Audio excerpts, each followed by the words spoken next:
Chairman P T I کہتے ہیں کہ وہ چیف جسٹس کے ساتھ کھڑے ہیں۔ حکومت نے سپریم کورٹ کا فیصلہ نہ مانا تو پاکستان میں جنگل کا قانون لاگو ہو جائے گا اور عوام کے کوئی حقوق نہیں ہوں گے۔ انہوں نے آج لاہور میں ریلی کی قیادت کرنے اور مختلف شہروں میں مظاہروں کا بھی اعلان کیا۔ ہم نے اپنے حقوق کے لیے لڑنا ہے، ہم نے اپنے سپریم کورٹ کے ساتھ کھڑے ہونا ہے، ہم نے اپنے آئین کے ساتھ کھڑے ہونا ہے اور اپنے ملک کو بچانا ہے۔ کل 4 شہروں کے اندر ہم ریلیز کر رہے ہیں۔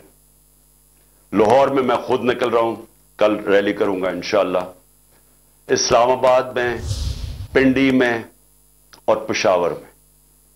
اصل میں آپ اپنے بچوں کے مستقبل کے لیے نکلیں گے، کیونکہ اس ملک کا کوئی مستقبل نہیں ہے جہاں آئین بھی ختم ہو جائے اور جہاں قانون ختم ہو جائے اور جہاں آپ کا سپریم کورٹ ختم ہو جائے، اس کا کوئی مستقبل نہیں ہے۔ تو آپ نے صرف ایک پیغام دینا ہے اس ملک کے سارے اداروں کو